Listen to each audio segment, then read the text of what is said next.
थप्पड़ गाल पर पड़ता है, लेकिन उसके निशान दिमाग पर रह जाते हैं। जब बड़े बच्चों पर हाथ उठाते हैं तो उस घाव के निशान उनके दिलों में रह जाते हैं और उसका दर्द जिंदगी भर रहता है। बच्चों के शरीर पर हिंसा के निशान अपने आप में एक संगीन जुर्म के सबूत हैं। मासूम और नासमझ बच्चों के मानसिक घाव खामोशी में लिपटे होते हैं। वो दस्तक नहीं देते, बस दिन ब दिन नासूर बनते जाते हैं। ओशिवरा, मुंबई।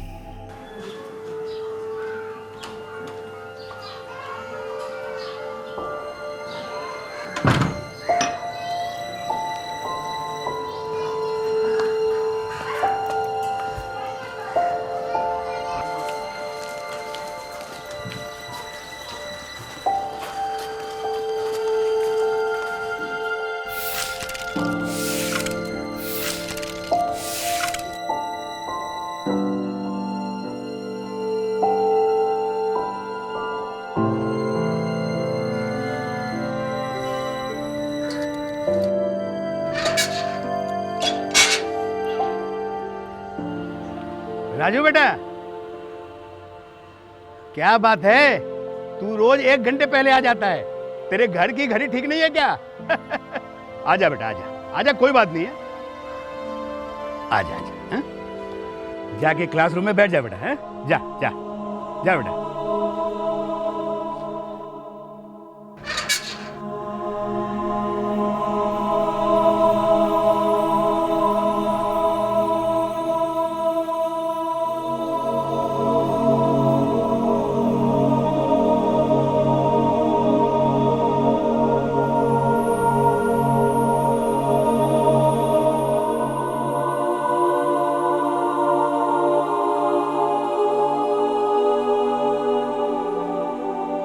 बच्चों, आज सभी लोग हिंदी की किताब लेके आए हैं। वचन के प्रकार।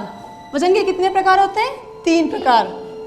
एक वचन, द्विवचन, बहुवचन। ठीक है, तो सब लोग चलो पेज नंबर 21 खोलो।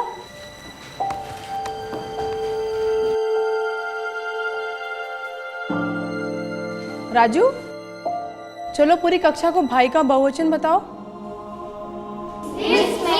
मैंने सवाल राजू से किया है। चलो पूरी कक्षा को भाई का बहुवचन बताओ।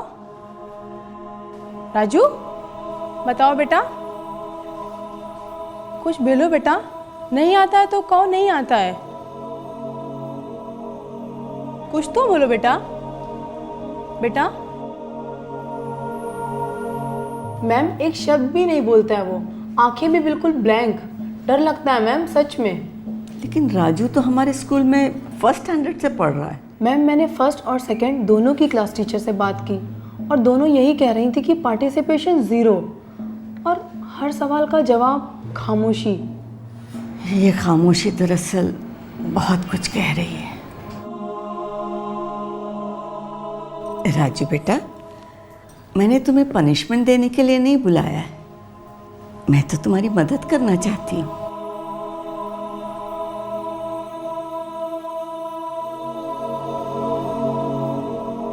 राजू बेटा, तुम इतने इंटेलिजेंट हो, इतने स्मार्ट हो, इतने स्ट्रांग हो, फिर कोई भी बात छुपाने की क्या जरूरत है? राजू,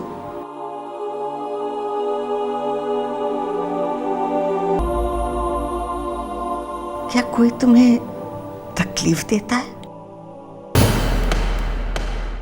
डराता है, मारता है? अगर तुम मुझे सब कुछ सच सच बता दोगे ना, तो कोई भी प्रॉब्लम नहीं आएगी।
बोल। क्या किया तूने स्कूल में?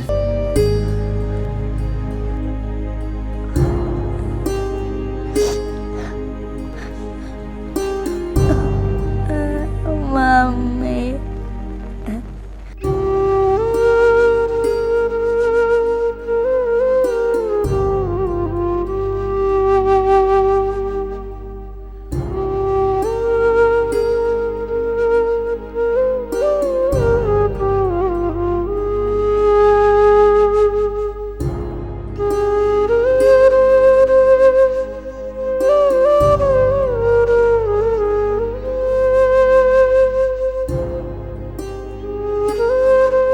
मिस्टर धीरेन्द्र, आपका बेटा राजू स्कूल खुलने से 1 घंटा पहले आता है और जब स्कूल छूट जाता है तो 1 घंटे के बाद घर जाता है।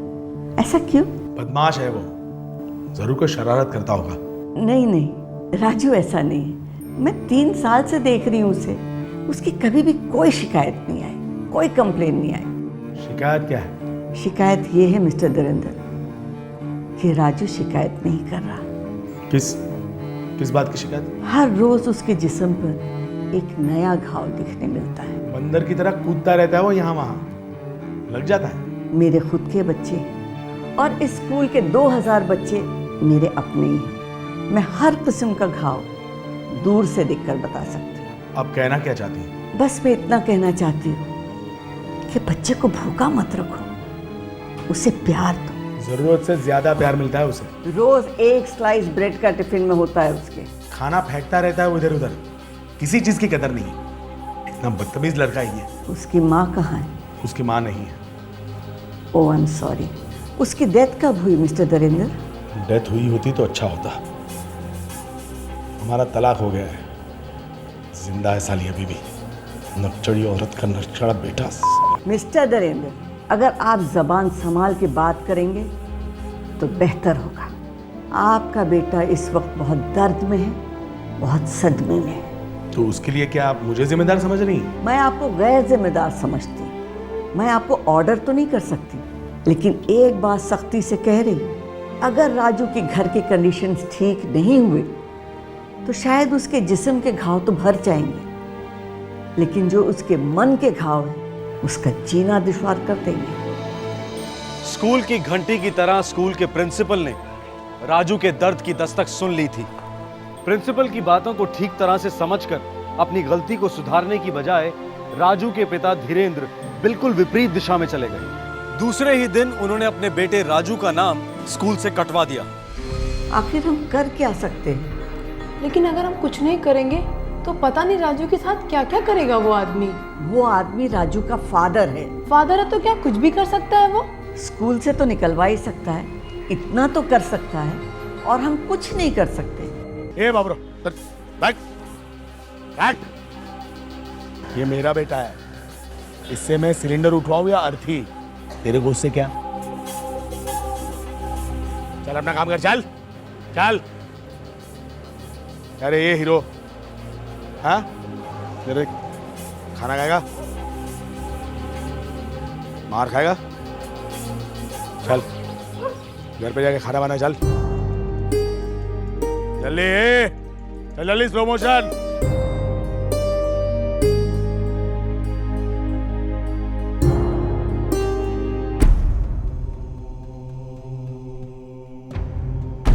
राजू, बाप आया घर में, खाना देगा क्या? चले स्लो मोशन, फटाफट ला, फटाफट चले।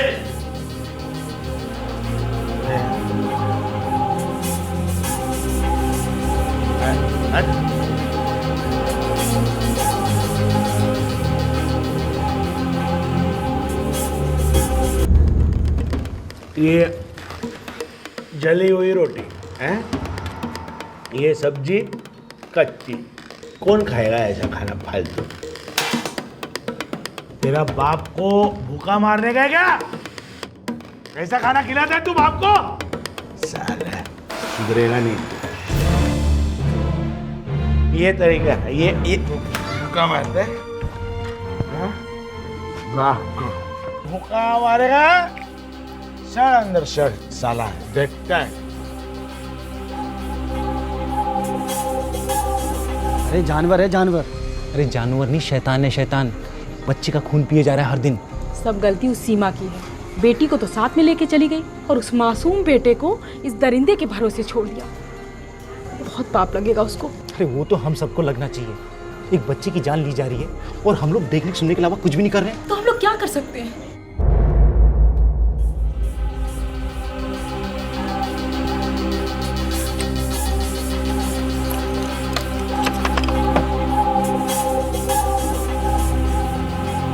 राजू क्या कर रहा है तू अंदर? दरवाजा खोल। राजू राजू दरवाजा खोल। आज मैं तेरा एक एक पुर्जा अलग कर दूंगा। दरवाजा खोल। खोल दरवाजा। मैं दरवाजा तोड़ दूंगा। राजू दरवाजा खोल। खोल। साले आज तो मैं तुझे नहीं छोड़ूंगा। साले आज तुझे मैं नहीं छोड़ूंगा। अरे भाग कहाँ रहा है? रुक साले चूहे, मुझसे बच के काम आ। अरे दरवाजा खोल। दरवाजा खोल राजू। राजू मुझे बहुत गुस्सा दिला रहा। राजू राजू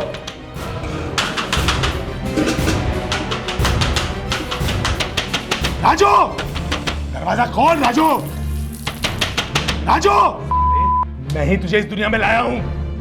अरे मुझसे छुप के कहां जाएगा तू? राजू दरवाजा खोल वरना मैं दरवाजा तोड़ दूंगा। आज तेरी पिटाई से काम नहीं चलेगा। मैं तेरी चमड़ी उधर के रख दूंगा। दरवाजा खोल। आज तू मुझे इतना गुस्सा दे रहा है राजू, मैं तुझे उल्टा टांग दूंगा। तेरे सर में कील ठोक दूंगा। खोल दरवाजा। आज नहीं छोड़ूंगा मैं तुझे। आज जान से मार दूंगा। राजू खोल दरवाजा। राजू राजू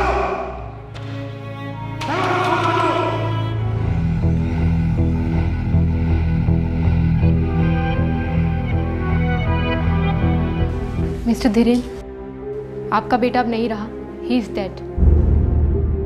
मैं पुलिस को इन्फॉर्म करने जा रही हूँ। तब तक आप यहाँ बैठिए।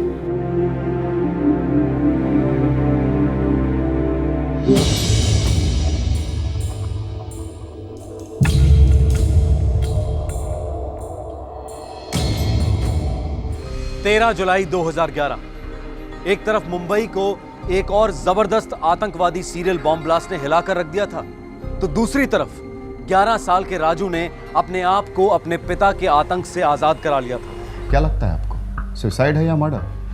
बच्चे के पूरे शरीर पर। बच्चे को लेकर यहाँ कौन आया था? फादर पहले बाहर बैठे थे लेकिन अब वहाँ नहीं है, और जब मैंने कहा चाइल्ड इज डेड तो चेहरा एकदम सफेद पड़ गया। क्या आपने उन्हें बताया कि हम यहाँ आने वाले हैं? Sorry sir. कोई नहीं, बच्चे के एडमिट फॉर्म पे उसके घर का एड्रेस जरूर होगा। अभी लाती हूँ सर। साहब हमने देखा वो बच्चे को ऐसे हाथ में उठाकर ले जा रहा था। बच्चा बेहोश था, फिर थोड़ी देर बाद वो खाली हाथ लौटा। हम लोगों ने उससे पूछा भी। अरे धीरू भाई कैसा है अपना राजू? तुमसे मतलब? मेरा बेटा है, मैं संभाल लूंगा। और आइंदा से अपना राजू मत कहना। राजू अब किसी का नहीं। किसी से कुछ नहीं बोला, एकदम चुपचाप था घर के अंदर। फिर अचानक बैग लेके बाहर आया, दरवाजे पे ताला लगाया और चलता बना।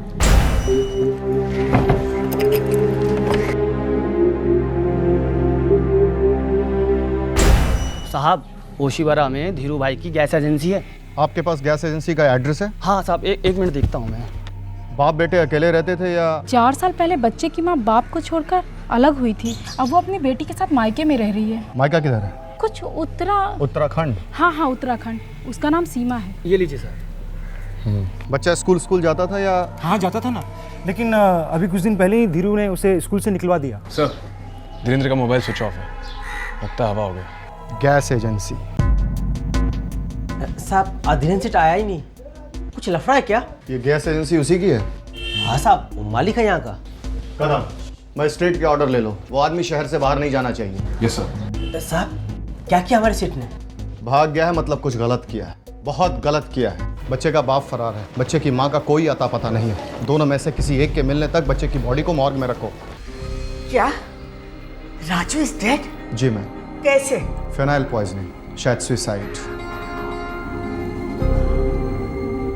धीरेन्द्र खुद बच्चे को लेकर हॉस्पिटल आया था, लेकिन जब उसे पता चला कि राजू मर गया है, वो वहां से गायब हो गया। हम उसकी माँ को ढूंढ रहे हैं। लेकिन उसके फादर तो बता रहे थे कि उन दोनों के बीच में तलाक हो गई है। आपके ऑफिस के रिकॉर्ड्स में कहीं न कहीं उसकी माँ का एड्रेस जरूर होगा। जी मैं कोशिश करती हूँ।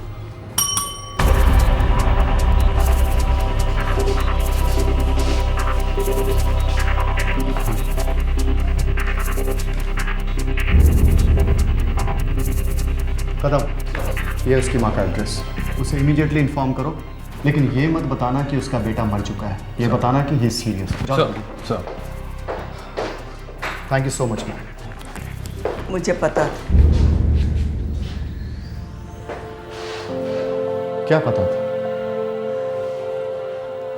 कि एक न एक दिन राजू के साथ ऐसा भयानक कुछ होगा।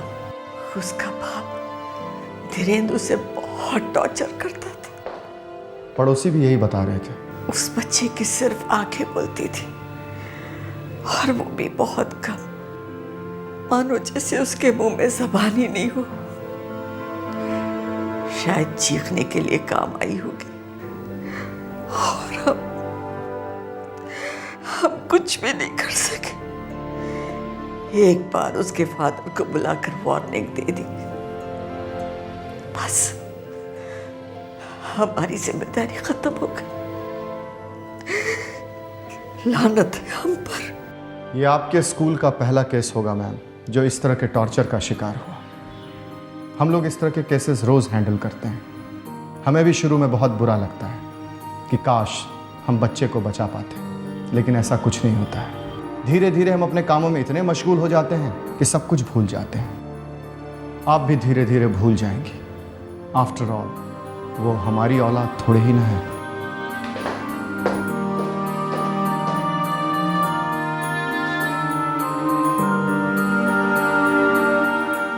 आफ्टर ऑल हमारी अपनी औलाद थोड़ी ना है। इंस्पेक्टर की ये बात कड़वी जरूर है, पर सच्ची भी तो है। हम अपने बच्चों को महफूज रखने में अपनी जान लगा देते हैं, उन्हें एक खरोंच तक नहीं आने देते, और दूसरों के बच्चे दिन रात हमारी आंखों के सामने टॉर्चर होते रहते हैं। घरों में नौकर की शक्ल में, सड़कों पर, अनाथालयों में 24 घंटे हमारे इर्द गिर्द बच्चों का शोषण होता रहता है। अगर वाकई ये हमें उतना मैटर करता तो हमारे देश में बच्चों के साथ नाइंसाफी बहुत कम होती। खैर, राजू को एक अरसे से अपनी मां के आंचल का इंतजार था। वो दिन रात अपनी मां की गोद में सोने के सपने देखा करता था। अब जब राजू हमेशा के लिए सो गया था, उसकी मां उसे गोदी में लेने के लिए पहुंच गई थी। वैसी था वो आदमी, किसी को भी हंसते खेलते नहीं देख सकता था। मुझे और पल्लू को भी बहुत परेशान की, मारना, पीटना, गाली गलौज। क्या नहीं किया उसने? छोड़ने के अलावा कोई दूसरा रास्ता नहीं था मेरे पास में। बेटी को अपने साथ ले गई और राजू को छोड़ दिया उस आदमी के पास। दिल पर पत्थर रखा था मैंने। धीरेन्द्र ने धमकी दी थी, अगर राजू को उसके पास नहीं छोड़ा तो मेरे दोनों बच्चों का गला काट देगा वो। शादी? अगर मुझे पता हो तो मेरी शादी इंसान से नहीं हैवान से हो रही है, तो मैं कभी शादी के लिए आने कहती। तो निकल बाहर, जा बाहर निकल, अपनी जिंदगी नए सिरे से शुरू कर। जा जा निकल। लेकिन याद रख, ये बच्चे जो है ना मेरे हैं, बच्चे यहीं रहेंगे मेरे साथ। मैंने 9 महीने कोख में रखा है, तब उन्हें मारा गया है। आसमान से नहीं झपके तेरे पेट में, मेरी वजह से आया यहाँ, समझी? बच्चे मेरे हैं, मेरे बच्चों को हाथ लगाने की कोशिश मत करना, समझी? देखो तुमने जबरदस्ती करी तो मैं पुलिस में जाऊंगी। रातों को नींद नहीं आती थी, हलक के नीचे निवाला नहीं उतरता था। रो रो कर आंखें सूख चुकी थी। हर सांस में राजू की याद आती थी मुझे। उसे छोड़ के जाना मेरी जिंदगी की सबसे बड़ी भूल थी, सबसे बड़ी भूल।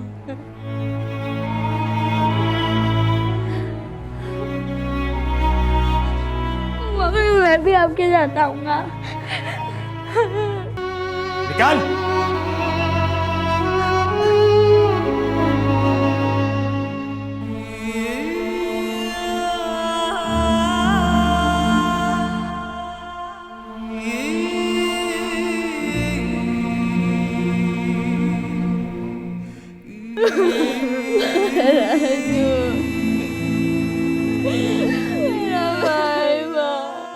आपके पति का फोन स्विच ऑफ आ रहा है। उसे पकड़ने के लिए हमारे पास कोई सुराग नहीं है। उस औरत के पास ढूंढा आपने? किस औरत के पास? देवयानी, मेरे पति की दूसरी औरत। वही सारे फसाद की जड़ है। कहाँ मिलेगी वो फसाद की जड़? देवयानी जी धीरेन्द्र कहाँ है? मैं उससे बहुत दिनों से नहीं मिली हूँ। कोई बात नहीं। कदम सर, अच्छी तरीके से घर की तलाशी लो।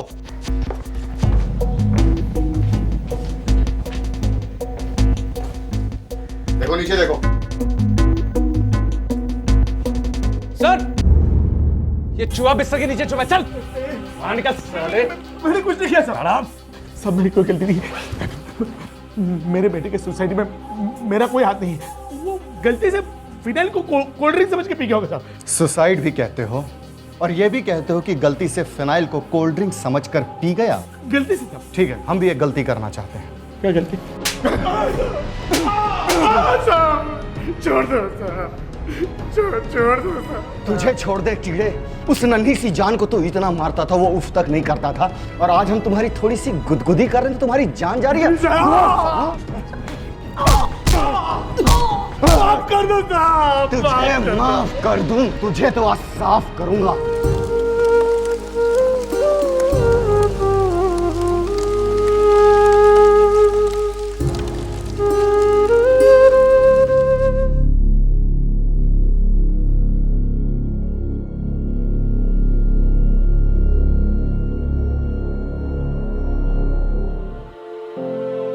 मैं राजू के पिताजी के खिलाफ एफआईआर लिखाना चाहती हूँ। अगर आप ऐसा करेंगी तो हमें बहुत मदद मिलेगी उसे कड़ी से कड़ी सजा दिलवाने में। लेकिन आप कहाँ कोर्ट कचहरी के चक्कर में फंसना चाहती हैं? मैं फंस नहीं रही, आजाद हो रही हूँ उस डर से, उस स्वार्थ से जो हम सभी लोगों को ठोस कदम उठाने से रोकते। काश मैंने ये एफआईआर पहले लिखाया होता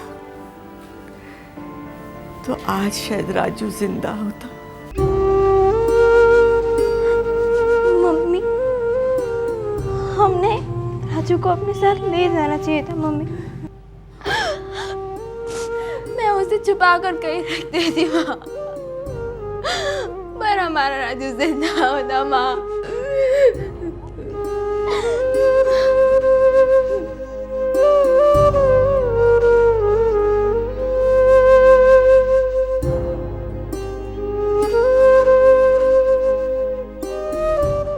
नमस्कार, आदाब। हमारे भारतवर्ष के 64वें स्वतंत्रता दिवस के अवसर पर क्राइम पेट्रोल दस्तक आप सभी दर्शकों का अभिनंदन करता है, स्वागत करता है।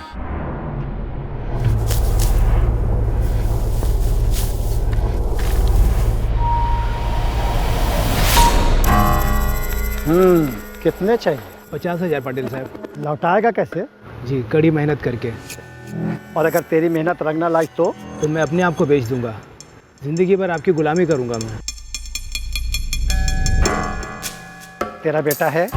हो साहब। तो सुन, तू अगर मेरा रोकड़ा देने से पहले टपक गया या तूने खाट पकड़ ली तो तेरा बेटा मेरे लिए काम करेगा। सब जानता हूँ, पर ऐसी नौबत नहीं आने दूंगा। आपकी बड़ी कृपा है। निकतो में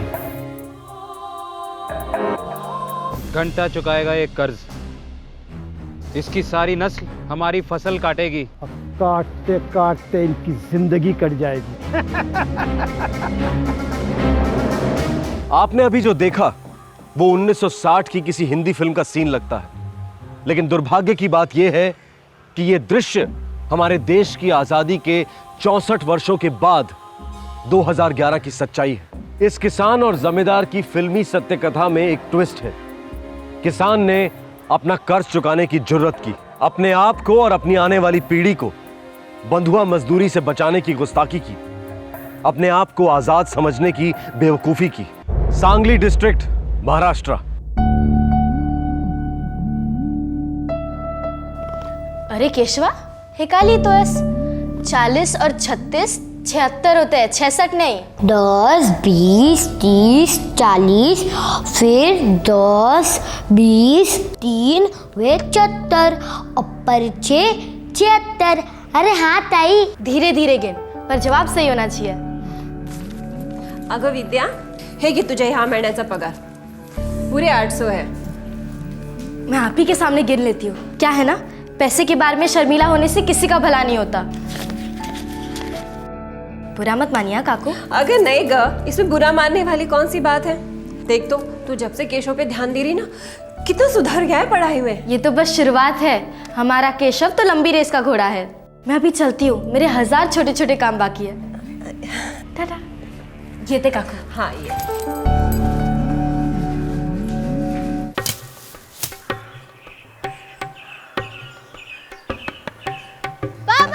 हाँ, ये इकडे। पापा। हाँ। हे क्या? हाँ? काय झालं? हे घ्या, पूर्ण 800। हाँ।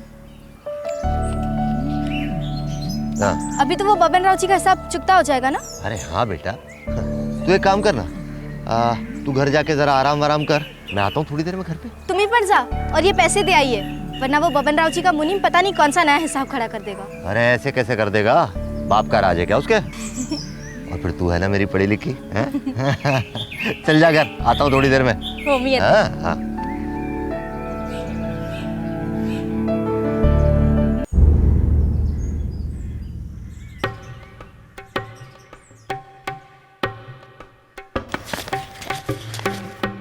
पूरे 2000 है साहब।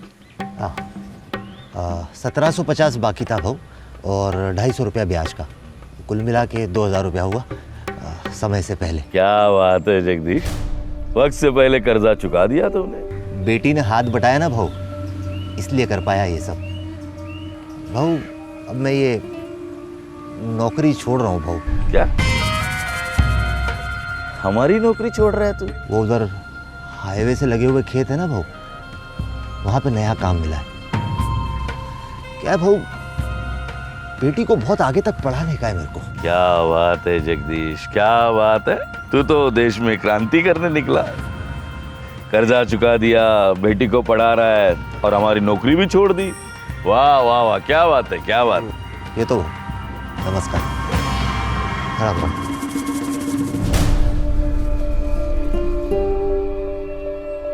पूरे गांव में कभी किसी ने 50,000 का कर्ज 3 साल में नहीं उतारा। साले, तेरी वजह से मेरी इज्जत उतर गई। बोला था ना तुझे, ठीक तरह से कागजात बना, ताकि 10 जन्मों तक है ना अपना ब्याज नहीं दे पाएगा वो। बाबू, उसकी बेटी है ना विद्या, 1 नंबर की 1.5 शानी है और अपने मुनीम से अच्छा गिनती जानती है वो। साली ने सारा तेरा हिसाब है ना सीधा कर दिया है। लोंडे, इसके लड़की से ना हम लोग कर्जा वसूल करेंगे, सूद के साथ। अहो, इसकी बच्चे पैदा करने की उम्र हो गई है और तुम इसको बच्ची बोल रहे हो? हाँ, ये बहुत ज्यादा हो गया। ओ आ ई, अपने से ज्यादा पढ़ी लिखी लड़की से कौन शादी करेगा? ए आई, बंद करना तेरी शादी शादी की सीढ़ी। जब शादी होनी होगी ना तो हो जाएगी, जब लड़का मिलना होगा ना तो मिल जाएगा, और नहीं मिलेगा तो भी चलेगा, पर पढ़ाई नहीं रुक सकती। पढ़ाई मेरी जान है। और तू हम दोनों की जान है बेटी। तेरे को जितना पढ़ना है उतना पढ़, तेरा बाबा है ना तेरे साथ। और वैसे भी अब किसी का कोई कर्जा तो हमारे सिर पे है नहीं, अब तो ये घर पूरी तरह से हमारा है। वैसे बाबा, आई को तो लड़का चाहिए होगा ना, ताकि वो आपके सिर का बोझ हल्का कर सके। ऐसा कुछ भी नहीं है। भगवान ने मुझे जो कुछ भी दिया है ना, उसी में खुश हूँ। आई, भगवान ने तुझे एक ऐसी लड़की दी है जो किसी लड़के से कम नहीं। देख मेरे बच्चे। आई, बाबा, मैं करके दिखाऊंगी।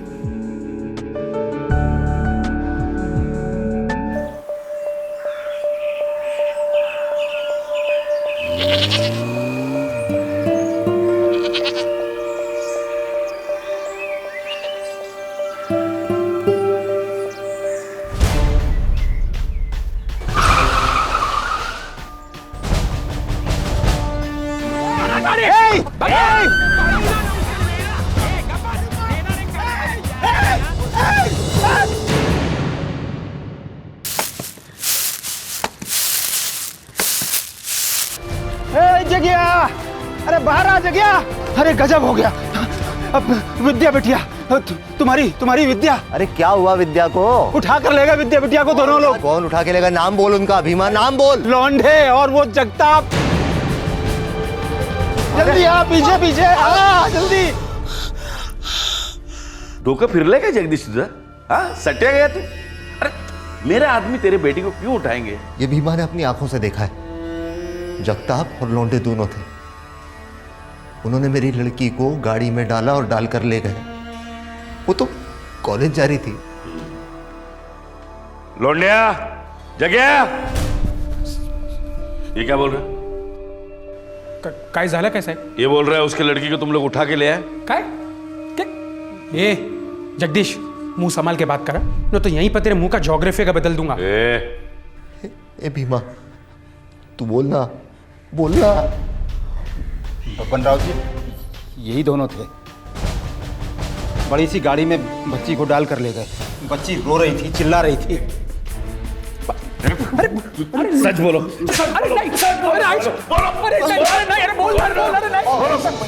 हमें इसकी बेटी के बारे में कुछ नहीं पता। ये भीमा ने किसी और को देखा होगा और हम पर इल्जाम लगा रहा है। बहू, नमक का है बहू आपका, झूठ नहीं बोलेंगे। जबान दे रहे भाई, कुछ नहीं किया हमने, कुछ नहीं किया।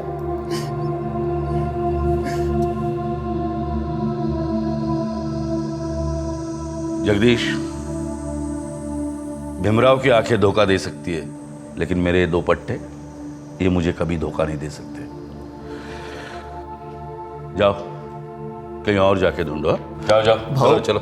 ठीक है ठीक है ठीक है, चलो चलो। बेटी बोला ना, कहीं और जाके ढूंढो। चलो चलो चलो। भाऊ चल गए। जगदीश, तुम बबनराव जी पर उंगली उठा रहे हो? नहीं नहीं साहब, जगताप और लौंडे पर। अरे बात तो वही हुई। तुम बबनराव जी को झूठा साबित करने पर तुले हो।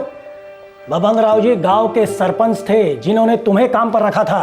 हमने वो नौकरी छोड़ दी है साहब, और शायद इसीलिए ये भीमराव ने अपनी आंखों से देखा है साहब, जगताप और लौंडे को मेरी विद्या को अगवा करते हुए। जी साहब, मेरी आंखों के सामने उठाकर ले गए बच्ची को। तुम्हें पक्का पता है वो विद्या ही थी? कोई और लड़की भी तो हो सकती है। अरे भाई, जवानी में सभी लड़कियां एक जैसी ही दिखती है। और ये जगदीश उसे कॉलेज भेज रहा था। अब क्या पता किसी लड़के के साथ हीरोइन बन गई होंगी। नहीं नहीं नहीं साहब, ऐसी बातें मत कीजिए साहब। मेरी विद्या ऐसी लड़की नहीं है साहब। मैंने सच में देखा था, वो विद्या बिटिया को ही उठा के ले गए थे। चलो भाई, अब ये रोना धोना बंद कर दो। जगदीश साहब, विद्या बहुत अच्छी लड़की है साहब। आप बचाएंगे तो बच जाएगी साहब। हम पूछताछ करेंगे। ठीक है साहब। अब आप लोग घर जाओ।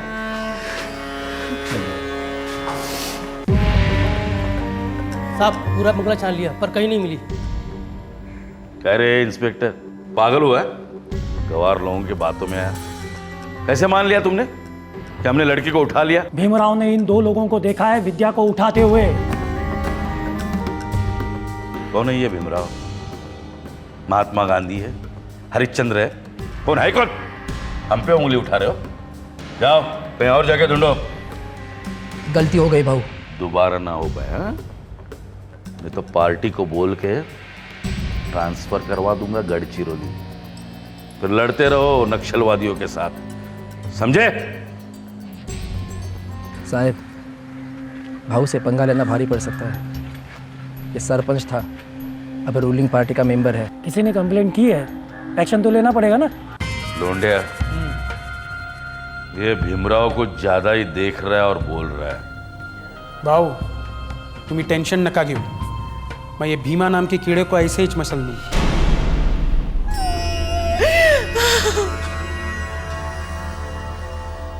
अपनी बेटी को बेटा बनाने चले, देखा नतीजा। इसमें मेरी कोई गलती नहीं है, ना ही मेरी बच्ची की, पर मैं विद्या को ढूंढ के रहूंगा और कानून उनको सजा देगा।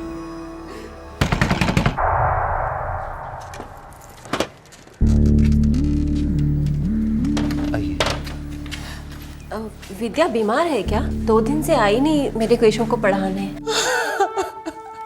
2 दिन से गायब है मेरी बच्ची। क्या हुआ हमारी विद्या को?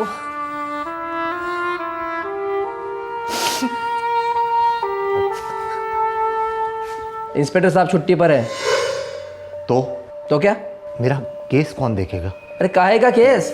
मेरी बेटी अगवा हुई है, 4 दिन हो गए हैं। देख, हम उनके बंगले पर गए थे, हमने तलाशी ली, वहां पे तेरी बेटी नहीं मिली। वो कौन तुम्हारा दोस्त, उसका नाम क्या है? भीमराव। यहाँ के गला फाड़ रहा था ना, उसने देखा था ना बबन राव के लोग उनको तुम्हारी बेटी को अगवा करते हुए। अब उलट गया है वो, अब बोल रहा है मैंने कुछ नहीं देखा। मैं हाथ जोड़ता हूँ साहब, कुछ तो कीजिए। अरे आ जाएगी यार, तू जा जा, आ जाएगी। कैसे आएगी? अगर आप लोग ढूंढेंगे नहीं तो कैसे आएगी वो? चिल्ला मत, नहीं तो अपनी खुद की बेटी को अगवा करने के जुर्म में अंदर डाल दूंगा। गलती हो गई साहब। 4 दिन हो गए, विद्या का कुछ पता नहीं है, कहाँ होगी? जब तक मुझे मार रहे थे मैं चुप था, लेकिन मेरी बीवी को लेकर धमकी दी तो मैं घबरा गया। कैसी धमकी? बोले कि तुम्हारी बीवी के साथ भी वही करूंगा जो जगदीश की बेटी विद्या के साथ किया है। वो लोग क्या कर रहे हैं मेरी विद्या के साथ? तूने बहुत बड़ी गलती की है, कर्ज चुका के। अगर जिंदगी भर ब्याज भरता रहता तो ये नौबत नहीं आती। अरे गुलामी करता रहता भाव की जिंदगी भर तो कम से कम तेरी बेटी तो सलामत रहती। ऊपर से नौकरी छोड़ने निकल पड़ा। जगदीश की 17 साल की बेटी विद्या 7 दिनों से गायब थी। किसी को नहीं पता था कि यह नाबालिग लड़की कहां है, किस हाल में है, जिंदा भी है या नहीं।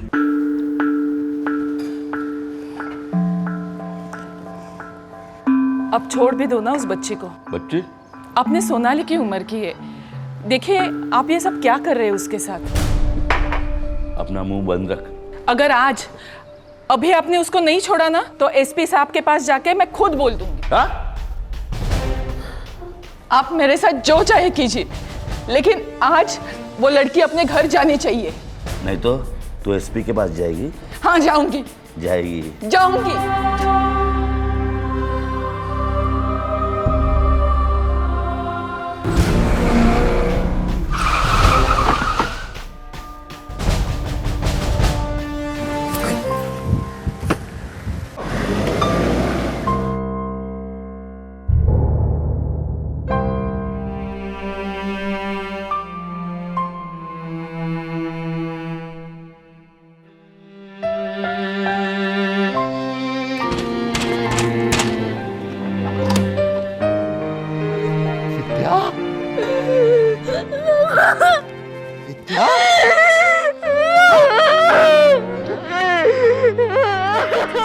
सविता!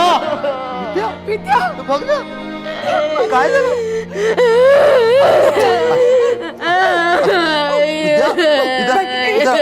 बेटा विद्या बेटा, एक तो नेवाला खा ले। विद्या, तू मेरा बहादुर बच्चा है ना बेटा। पता ना क्या हुआ था, तू कहाँ थी? तेरी ये खामोशी मार देगी बेटा मुझे। देख, तेरा बाबा ना ऊपर तक जाके चिल्लाएगा, किसी को नहीं छोड़ेगा। तू सिर्फ एक बार बोल दे, वो जगताप और लौंडे ही थे ना जिन्होंने तुझे उठाया था? नहीं थे, कोई नहीं था। कुछ नहीं हुआ मेरे बच्चे के साथ, कुछ नहीं हुआ। सविता चुप। हाँ चुप, तुम चुप, मैं चुप, ये चुप, सब चुप। चुपचाप हम लोग यहाँ से निकल जाते, जहां हमें कोई पहचानता नहीं। नए सिरे से जिंदगी की शुरुआत करेंगे, लेकिन सर झुकाकर। हाँ, सर झुकाकर। बहुत देख ली तुम बाप बेटी की बहादुरी, खूब झला। अब नहीं, समझे?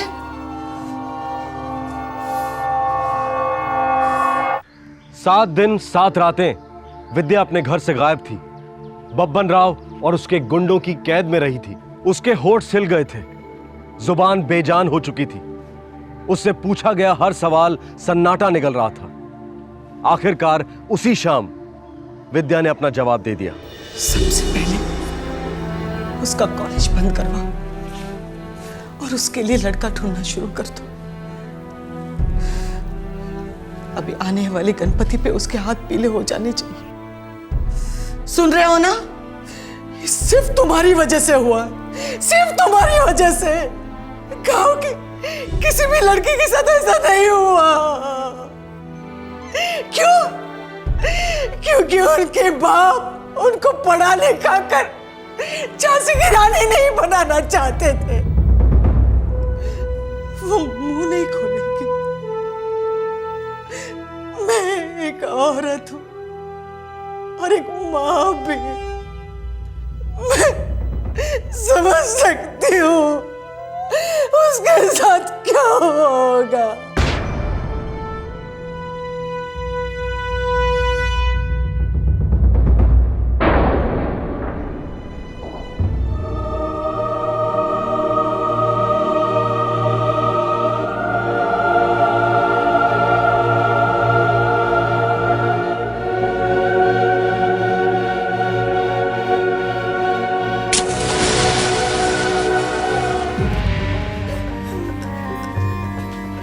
कैसे जली है? अब क्या पूछ रहे हो साहब? आप लोगों ने तो जलने के लिए छोड़ दिया था ना मेरी बेटी को। जो भी कुछ हुआ है साफ साफ बात करो।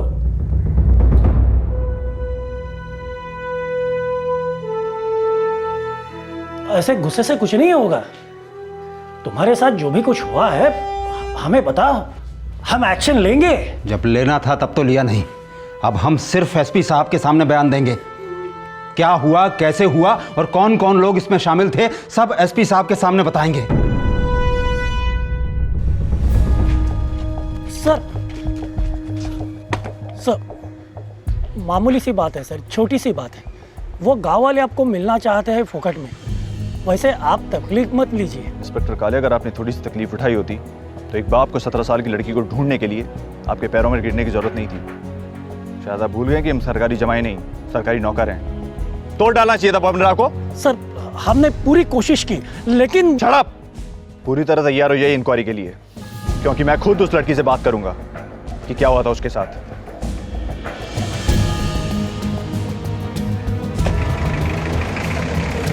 चलो। दादा, दादा मुझे यहाँ पे ऐसे क्यों लाया गया? मैंने क्या गलत किया दादा? दादा मुझे जाने दीजिए ना।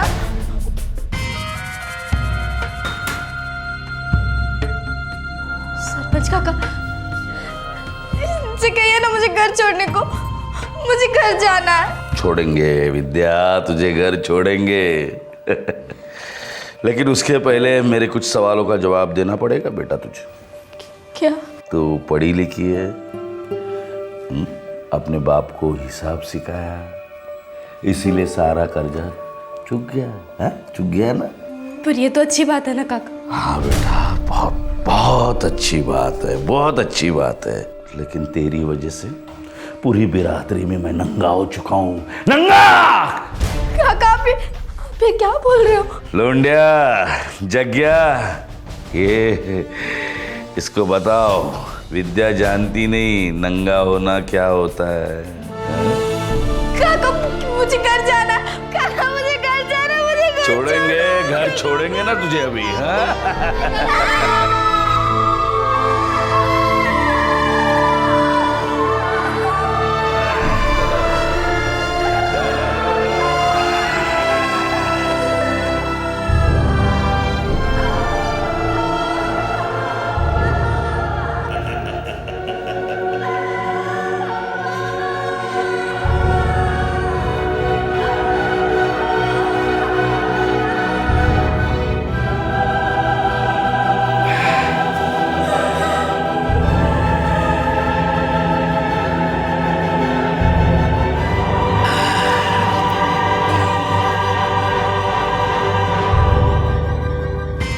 ये चाहिए?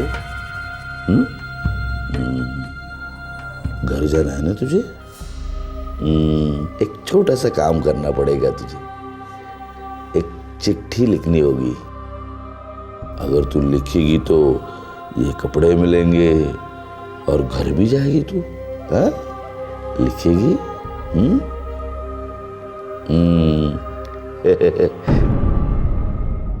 मैं अपनी मर्जी से बबन राव के घर पे गई।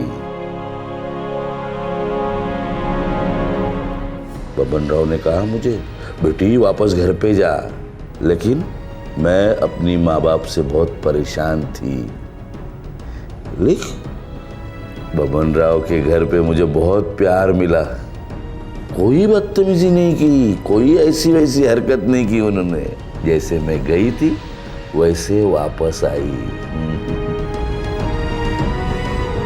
विद्या, पढ़ी लिखी है ना, साइन कौन करेगा? हाँ, तेरा बाप कर, साइन कर।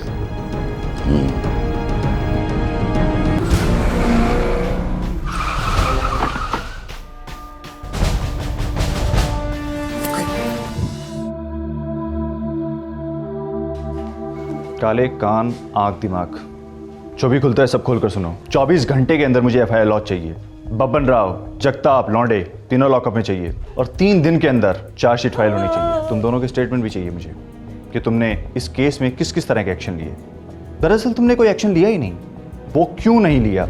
अगर स्टेटमेंट कच्चा हुआ तो दोनों अपने आप को सस्पेंड समझना। सर पूछ क्या रहे हो? हम बता देना।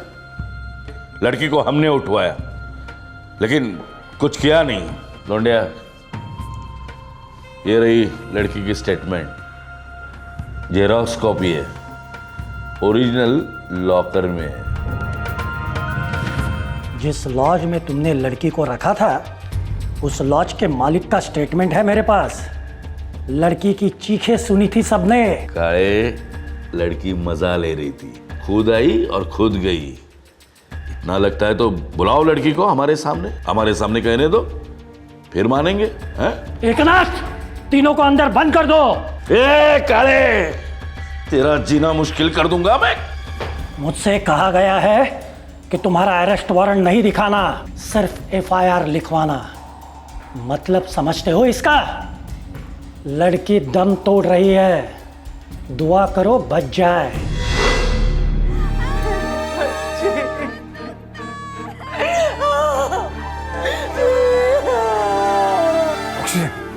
जल्दी करो, वक्त नहीं, जल्दी।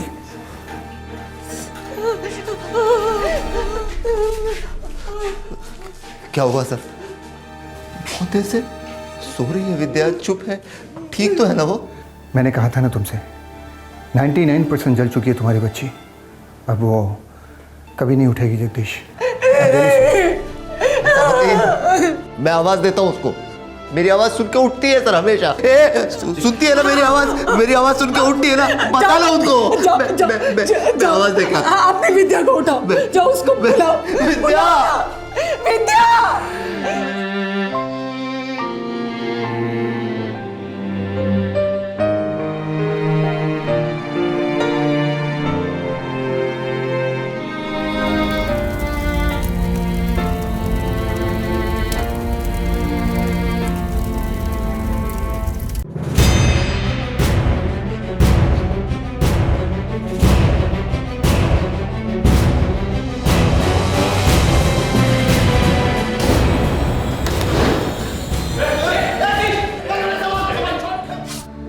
ऐसा कुछ नहीं हुआ, ये सिर्फ फिल्मी कहानियों में होता है। सच तो ये है।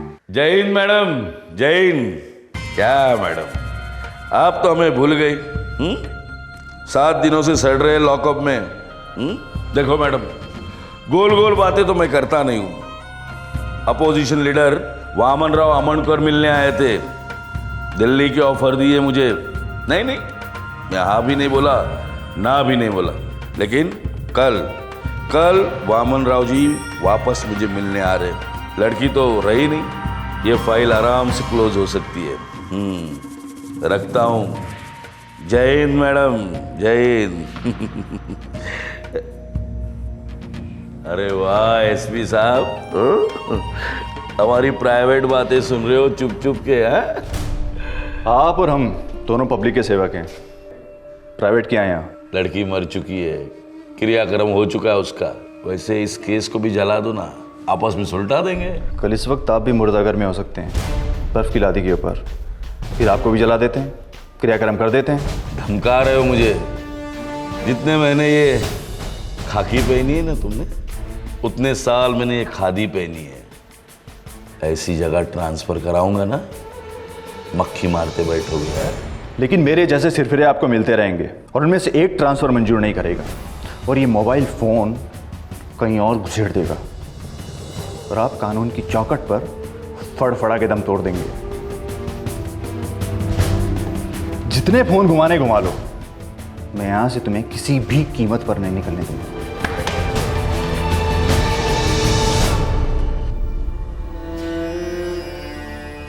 वैसे बाबा, आई को तो लड़का चाहिए होगा ना, ताकि वो आपके सिर का बोझ हल्का कर सके। नहीं खाया जाता है सविता मुझसे।